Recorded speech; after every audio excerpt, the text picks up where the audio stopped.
जबरदस्त, जिंदाबाद, शानदार हैं और आप सभी अपने किसी न किसी परीक्षा की तैयारी में लगे हुए हैं। हो सकता है आप सभी ने अभी दिल्ली पुलिस की परीक्षा को दिया होगा, अब हो सकता है आपने यूपीएसआई की परीक्षा दी हो और वर्तमान में आप यूपी पुलिस कांस्टेबल की तैयारी में जुटे हुए होंगे। साथ ही आप एसएससी जीडी की परीक्षा का भी इंतजार कर रहे होंगे। और दोस्तों इसी बीच ना एक बहुत बड़ी खबर, जी हाँ, और ये वाकई में बहुत अच्छी खबर भी है जो आपके लिए निकल कर आ रही है। हो सकता है कि आपने कहीं इस अखबार की कटिंग को देख लिया हो, नहीं देखा है तो मैं बता देता हूं भाई। 55,000 भर्तियों की सौगात पैरामिलिट्री फोर्सेस में जल्द ही मिलने वाली है। तो अभी मैं आप सभी को डिटेल में जानकारी दूंगा कि पैरामिलिट्री के अंतर्गत कौन कौन सी फोर्सेज आती हैं और किस किस पदों पर ये भर्तियां होंगी, जिससे कि आप सभी को ये अंदाजा लग जाए कि हम किस भर्ती के योग्य होंगे, यानी हमारी योग्यता किस हिसाब से होगी, क्या हमें इसका कोई फायदा मिलेगा या नहीं मिलेगा। तो देखिए मैं आपको बता दूं कि ये पैरामिलिट्रीज के लिए है। वैसे तो पैरामिलिट्रीज में आपकी 7 फोर्सेज आती हैं, जिनमें है आपकी नेशनल सिक्योरिटी गार्ड एनएसजी है, उसके बाद बीएसएफ है, आईटीबीपी भी है, एसएसबी है, असम राइफल्स है, सीआईएसएफ है और सीआरपीएफ है। जो भी 7 फोर्सेज यहाँ पे लिखी हुई हैं ये सभी पैरामिलिट्रीज में आती हैं, यानी अर्धसैनिक बलों की कैटेगरी में आती हैं, जिनके पास अलग अलग जिम्मेदारियां हैं। जैसे नेशनल सिक्योरिटी गार्ड जो भी हमारे देश में उच्च स्तर के लोगों को सिक्योरिटी देने का काम करती है। बाकी बीएसएफ आपका बॉर्डर की प्रोटेक्शन फोर्स है जो आपका बांग्लादेश और पाकिस्तान के बॉर्डर को प्रोटेक्शन देती है। ऐसे ही आपका Indo Tibet border police force भी आपका तिब्बत के बॉर्डर पे चाइना से प्रोटेक्शन के लिए रहती है। बाकी आपका एसएसबी है, सशस्त्र सीमा बल। असम राइफल्स आपका नॉर्थ ईस्ट के स्टेट्स को प्रोटेक्शन देती है। और ऐसे ही सीआईएसएफ जो है, जितने भी देश में इंडस्ट्रियल चीजें हैं जैसे एयरपोर्ट वगैरह पे आपको सीआईएसएफ फोर्स मिलेगी। और सीआरपीएफ आपकी एक रिजर्व फोर्स होती है। तो ये सारी की सारी 7 वो फोर्सेज हैं जो पैरामिलिट्री के अंतर्गत आती हैं। और अब हम सीधे मुद्दे पर चलते हैं कि 55,000 भर्तियां किस पैरामिलिट्री में होने वाली हैं और किस पोस्ट पर होने वाली हैं। तो सबसे पहले इसकी ऑथेंटिसिटी के बारे में बात कर लेते हैं। ये आप न्यूज़पेपर की कटिंग देख रहे हैं। न्यूज़पेपर को जानकारी कहां से मिलती है? तो हर एक डिफेंस सेगमेंट की अपनी एक मीडिया होती है, उसी मीडिया सेल से जानकारी पब्लिश होती है और ये जानकारी लोगों को अवेयर करने के लिए ही पब्लिश होती है। इसमें स्पष्ट लिखा हुआ है कि भाई 53 नई बटालियन बनाई जाएंगी जिसमें 55,000 जवान भर्ती होंगे। देखिए एक बटालियन में लगभग 1,000 के आसपास जवान होते हैं और 1,000 से थोड़े बहुत फालतू भी हो सकते हैं, इसीलिए 53 बटालियनों में 55,000 जवान भर्ती होंगे।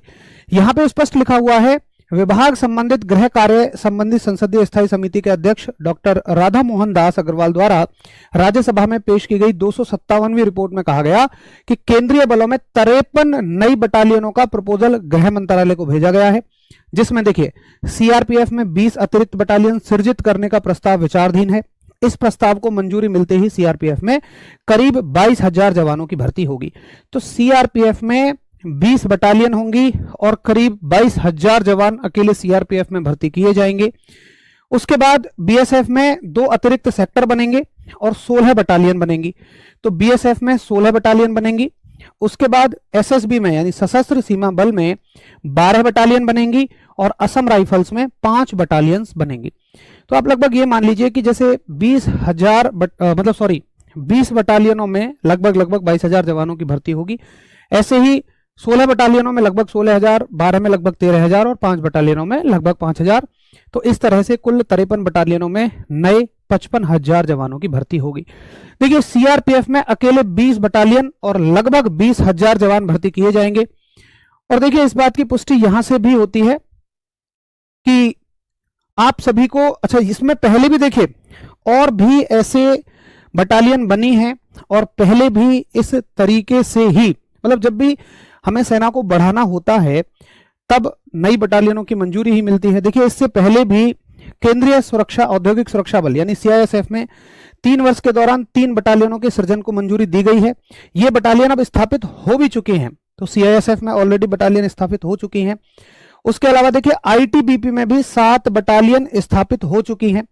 तो आईटीबीपी और सीआईएसएफ में ये पहले ही हो चुकी हैं, बाकी इन सभी में ये होगा। और एनएसजी में नहीं है क्योंकि एनएसजी इस तरह की कोई बटालियन एग्जीक्यूट नहीं कर रहे हैं, वो नेशनल सिक्योरिटी। खैर देखिए इसमें तो कोई दो राय नहीं है कि इसमें सबसे ज्यादा जो भर्ती होगी वो कांस्टेबल जीडी के पदों पर होगी और इसकी परीक्षा जो कराई जाती है वो एसएससी जीडी एग्जाम के थ्रू कराई जाती है, तो एसएससी जीडी में वैकेंसीज बढ़ जाएंगी।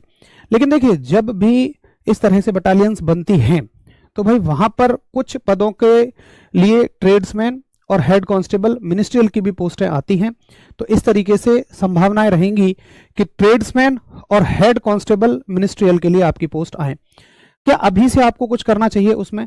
देखिए, ट्रेड्समैन में अधिकतम पैरामिलिट्रीज अब आपका आईटीआई लेने लगी हैं, तो बेहतर होगा अगर आप किसी भी पैरामिलिट्री को ज्वाइन करना चाहते हैं एज अ ट्रेड्समैन, क्योंकि ट्रेड्समैन में ट्रेड के हिसाब से आप सभी को आईटीआई करनी रहेगी। और अगर आप ज्वाइन करना चाहते हैं ऑफिस की नौकरी फोर्स में रहकर, तो हेड कांस्टेबल मिनिस्ट्रियल एक बहुत बेहतर ऑप्शन है आप सभी के लिए। उसके लिए आप सभी की टाइपिंग स्पीड बहुत अच्छी होनी चाहिए, तो अपना टाइपिंग वगैरह पे आप काम करना शुरू कर सकते हैं अगर आप पहले से कुछ ऐसी तैयारी करना चाहते हैं। अब देखिए, इसमें एक बड़ी जरूरी बात रहेगी कि अग्निवीरों के लिए एक विशेष इसमें बात रहेगी। क्या रहेगी? देखिए, अभी आपने कुछ दिन पहले एक न्यूज अगर सुनी हो, उसके लिए मैंने वीडियो भी बनाई थी कि अब बीएसएफ में जो 50% पद हैं, यानी 50% पोस्ट अग्निवीरों के लिए रिजर्व रहेंगी। और अभी आप देखना, हर एक पैरामिलिट्री में ऐसा ही ऑलमोस्ट होने वाला है, यानी कि अग्निवीरों के लिए एग्जाम ही अलग होगा। मतलब उनका एसएससी जीडी वाले बच्चों से कंपटीशन नहीं है भाई, उनके लिए भर्ती ही अलग निकलेगी।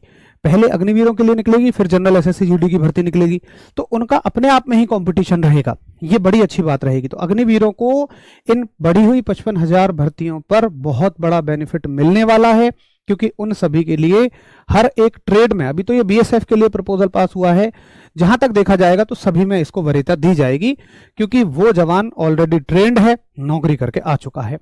तो ओवरऑल नजरिए से जो साथी एसएससी जीडी की तैयारी कर रहे हैं, चाहे वो कांस्टेबल के लिए, ट्रेड्समैन के लिए, एचसीएम के लिए तक कर रहे हो, हेड कांस्टेबल मिनिस्ट्रियल के लिए, उनके लिए तो बहुत अच्छी न्यूज है ही। बाकी जो भी साथी अभी अग्निवीर में सेवाएं दे रहे हैं, उनके लिए भी एक बहुत अच्छी न्यूज है कि आप सभी के लिए एसएससी जीडी में आगे भर्तियां आपको ज्यादा देखने को मिलेंगी। तो दोस्तों, ये थी आप सभी के लिए 55,000 भर्तियों के लिए खबर, और अभी ये प्रपोजल जा चुका है, प्रपोजल पर ऑलमोस्ट मोहर लग चुकी है। जैसे ही हो सकता है कि आपको अगली भर्तियों में ये सारी भर्तियां जुड़ी हुई देखने को मिले। तो ये जानकारी कैसी लगी, एक बार कमेंट सेक्शन में आप सभी जरूर बताएंगे। और अगर आपके इस तरह की जानकारी से रिलेटेड कोई भी सवाल हो तो कमेंट सेक्शन में आप प्लीज उसे जरूर छोड़िएगा। मैं फिर आप सभी के लिए एक डिटेल वीडियो लेकर पेश हो जाऊंगा। नमस्कार, धन्यवाद, जय हिंद दोस्तों।